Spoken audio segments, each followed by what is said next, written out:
Hey guys, welcome back. So I will admit that the title of this video, at least if I end up naming it what I plan to name it, is a little bit clickbaity, but I still want to talk about it because I have some thoughts recently about audiobooks. So let's go ahead, roll the intro, and just dive right into it.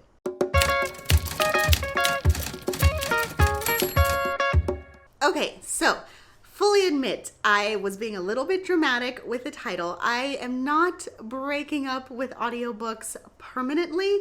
If anything, it's more so recently I have been reconsidering our relationship, kind of thinking we need some time apart, a little bit of a break, so to speak, at least in the sense that Jennifer Aniston thought and not what Ross thought in Friends. But yeah.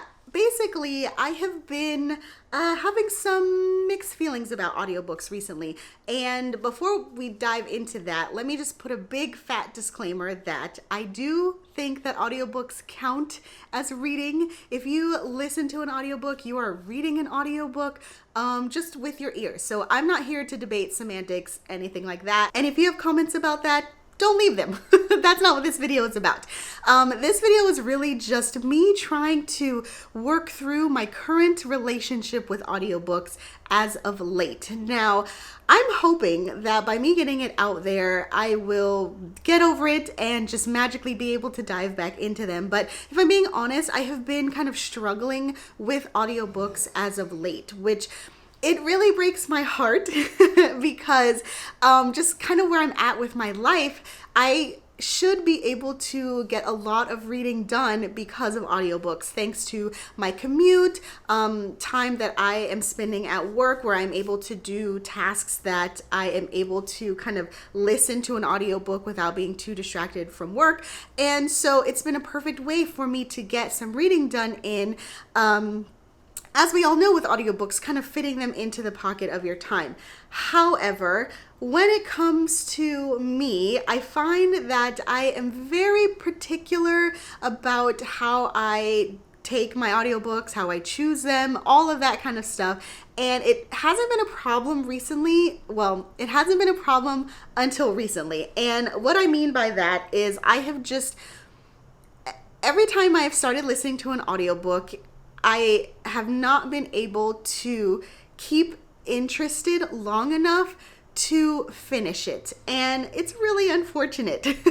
That's not to say that I haven't listened to some amazing ones. For example, the video that I did recently where I was raving all about one of my new favorite cozy mysteries, the Pies Before Guys series. I did listen to that on audiobook and I loved it. I thought the narration was great, but that kind of leads me into my first point, which is I am the type of person where when it comes to audiobooks, the narration plays a huge role. Now, some of you might be thinking, duh, of course.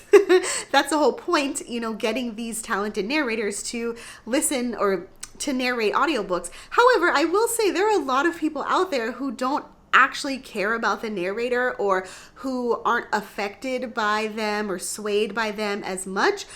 I'm not in that camp. I am in fact, the total opposite camp where a narrator can make or break a story for me, which is also why I tend to listen kind of at more average or slower speed. I envy all of my friends who are able to listen to audiobooks at 2 times speed and higher.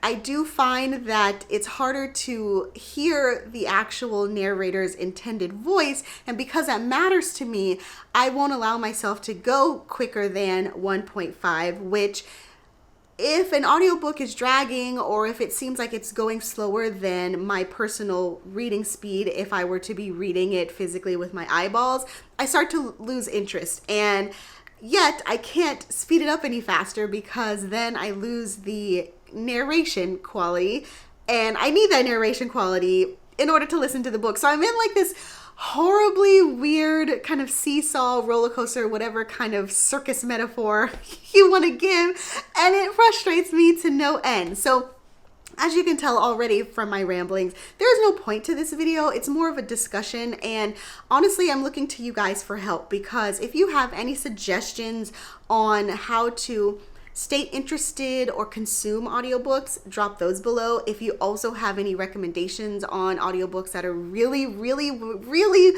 well done in the narration, also leave those below. I actually I'm in the middle of an audiobook right now called The Golden Spoon, and I have been wanting to read this book forever.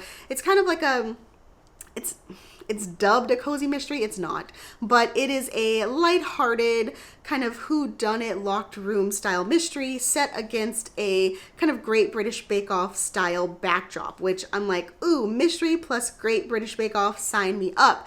And the thing that's amazing about the audiobook that I was super excited about is that it is a full cast, which, if you don't know, that's very rare. Sometimes you'll get the man and woman narrating if it's like dual perspective in a romance, which is also great. But in this particular one, there were, like I said, full cast, meaning there 6, maybe more narrators, which is unheard of. And so this should have been just easy peasy for me to get into. And yet, for some reason, I have lost interest. My interest has waned, and I'm so bummed because it's like, if a full cast audiobook is not holding my attention, then what will, you guys? Tell me what will. There are some audiobooks that I can stay interested in, and I did learn a while ago that I am very persnickety when it comes to the kind of audiobooks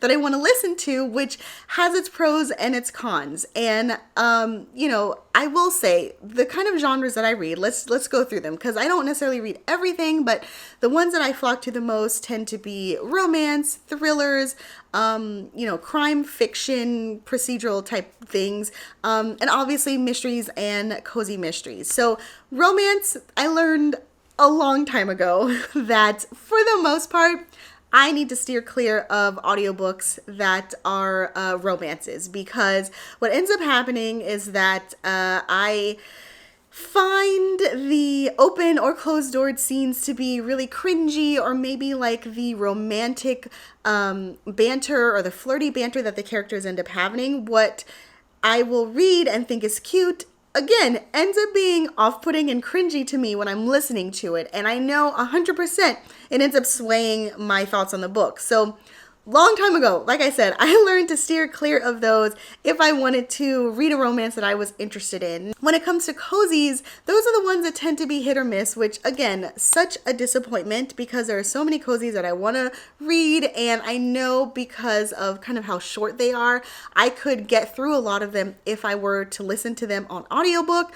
One of the ones though that I totally steer clear from is the Murder, She Wrote series, which is so heartbreaking for me, you guys, because you know that I love that series. However, because I love it so much, I can only hear Jessica Fletcher, played by Angela Lansbury, in my head when I am reading those books. And so I know that none of the audiobook narrators are her. And so it's just too distracting for me to listen to an audiobook by someone who is not Angela Lansbury. And so for that reason, nope, never will pick up a Murder, She Wrote audiobook. Yes, I did also recently listen and love the Pies Before Guy series. I think that was a culmination of things. I'm going to give the narrator props. They did do a great job narrating it. But also the theme of the cozy, the fact that it was so avant-garde or kind of different than your typical cozy, that also just blew that whole experience out of the water, and I loved it so much. But for the most part, cozies are very hit or miss, which I cannot express to you how disappointing that is for me, because I have been through so many kind of books in cozy series that I'm in the middle of that I'm like, nope, this loses my interest. And perfect example. So if you don't know, I run a seasonal cozy mystery book club with my friend Samantha at Books with Samantha. And I learned early on when we were choosing books that in order for me to have an unbiased opinion on the book, I should probably steer clear from the audio, because there were enough instances where I either didn't like the book or it was very middle of the road to me because the audiobook just did not hook me. And I even said when we were discussing the book, I'm like, I wonder if I would have rated it higher or if I would have enjoyed it more if I read it, physically with my eyeballs. And again, it's such an interesting concept, honestly, because I'll be honest, I'm in the terms of my reading career, I'm still relatively new to audiobooks. I want to say I really started picking them up maybe 5 years ago, if that. And so you have someone who has been reading physically their whole life, 30 plus years. Not to show my age too much, but I've only recently started listening to audiobooks, and I know scientifically listening and reading with your eyes, they trigger kind of the same brain cells. I'm not a scientist, but I know that they do the same thing essentially. However, I do think that they are different skill sets. And because I have worked out my reading with my eyeballs brain muscles for so long, it's still a relatively new concept for me to listen. It's a little bit more challenging, or it takes longer for me to get into an audiobook, which again is very disappointing because I've got all these pockets of time where an audiobook would be perfect. And it's one of those things where I'm trying to figure out how I can improve this, but maybe it's just one of those things where we take a break, more again of a Rachel type break than a Ross. But here we are. I just have to kind of lean into it. Another genre that I can't listen to on audio, or that I found super challenging, which again is so disappointing, is fantasy. Those tend to be big chunkers of books, and those are the perfect candidate to listen to because, you've got all these pockets of time, me on my commute or when I'm at work and I don't need to do something that requires me to, be unable to listen to something. Fantasy books on audio would be perfect. And I know by the time this video comes out, the third book in the Crescent City series has come out. Let me tell you guys, I bought the first book years ago. I also bought the second book, but I have read the first 100 pages of the first book with my eyes at least 4 times. And I'm like, you know what? This isn't working for me. I know folks say that you have to push through to a certain point before you really get wrapped in the story. Maybe listening will help me push through. And there ended up being, I want to say, an Audible deal one day where I was able to score the first book on audio for $5 or whatever. And I'm like, perfect. It's, I think it's 28 hours. I will be able to finally break through. I got even less. I got even less into the book than I had reading it, just because honestly, it felt like I was listening to a different language, which is such a bummer. But again, when it comes to me absorbing information, especially with fantasy, I have to see those names that aren't English in order for my brain to hold on and be able to picture what they are. And I was listening and there were all of these terms and characters, and I'm just like, what? So that's so disappointing. And, I even tried recently with Iron Flame because I did read Fourth Ring physically. I enjoyed it. And I thought, okay, with Iron Flame, I should be able to listen to this because it's a continuation. I know who the characters are. I know how the world works. I've got a picture of these folks in my head. Bring it on. Yeah, didn't happen. It was like one step forward, 2 steps back, because I just could not glom onto what was happening. And so that is gone unlistened to in my queue of audiobooks. Yet another disappointment. But like I said, I'm super picky. Now, in terms of the audiobooks that I do tend to listen to and enjoy, I would say those are more like the action or fast-paced thriller type books. So we've got Jeffrey Deaver, who does the Bone Collector series. Love those. They play out like a TV show. We've got a lot of James Patterson, his NYPD Red series. Again, it plays out like a TV show. And I guess that helps me to realize with myself, I need an audiobook that is fast-paced, that seems like I'm watching a movie. So J.D. Robb's In Death series, which I love, I have listened to all 50 plus books of that because not only is it well narrated, totally going to give the narrator props for that because she is amazing. Susan Erickson, I adore her.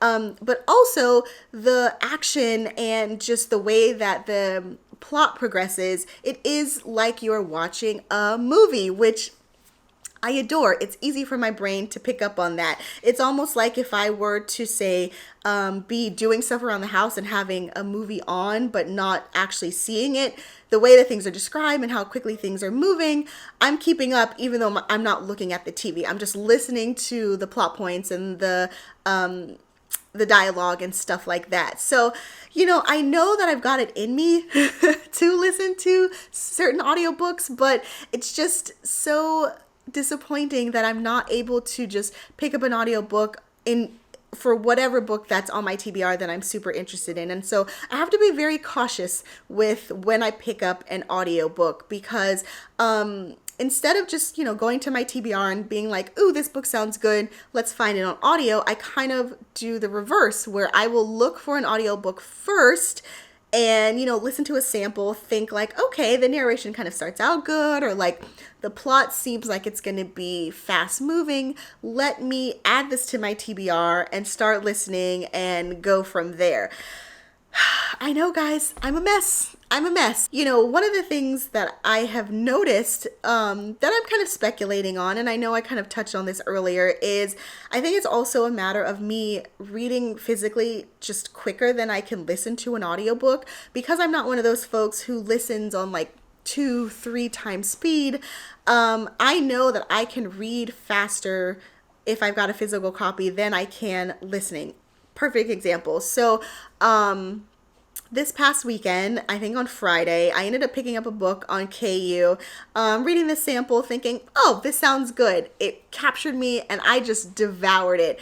Finished it on Sunday. And when I went to my Goodreads to kind of like add my rating in, I just happened to look at the page count because I didn't do that before I picked the book up.